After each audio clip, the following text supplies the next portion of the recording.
আম্মা জান আয়েশা রাদিয়াল্লাহু তাআলা আনহার সাথে বিষ্ণু ইসা ইসলামের ঝগড়া হতো মাঝে মাঝে। একবার ঝগড়া হলো, বিষ্ণু ইসা ইসলাম রাগ, আম্মা জান আয়েশাও রাগ। তো বিষ্ণু বললেন, আয়েশা ঝগড়া করে আর কতক্ষণ থাকবো, আসো মিটমাট করি। আয়েশা রাদিয়াল্লাহু বলেন, ঠিক আছে মিটমাট করুন। তো বিষ্ণু ইসা ইসলাম বলেন, মিটমাটের জন্য কারে ডাকবো? ওমরে ডাকি। কয় না, ওমর অনেক রাগে, আমার ডর লাগে। কয় তাহলে তোমার আব্বারে ডাকি। কয় ডাকেন। আব্বারে ডেকে নিয়ে আসা হলো।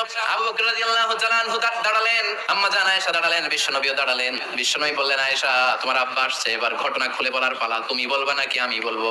আম্মা জান আয়েশা বললেন, আপনি বলেন, তবে যেটা ঘটছে ওইটাই বললে, মিথ্যা কথা কইেন না।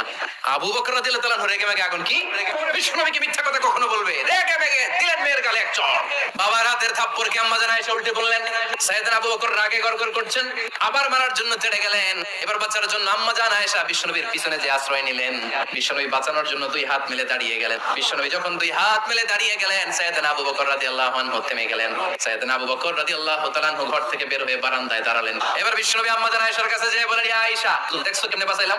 আমি না থাকলে বর্তমানে ফেলতো আজকে। আমি বাঁচাইছি তোমারে, আমি আমার লগে ঝগড়া করো তুমি। লজ্জায় পড়ে আম্মা জান আয়েশা খিলখিল করে হেসে দিলেন। বিশ্বনবীও হেসে দিলেন। দুইজনের হাসির মধুর আওয়াজ শুনে সাইয়েদনা আবু বকর বাইরে থেকে অবাক, কি রে এতক্ষণ না ঝড় তুফান, এখন দেখি হাসি। সালাম দিয়ে অনুমতি নিয়ে ভিতরে ঢুকলেন। ঢুকে দেখেন আম্মা জান আয়েশাও হাসে, বিশ্বনবীও হাসে।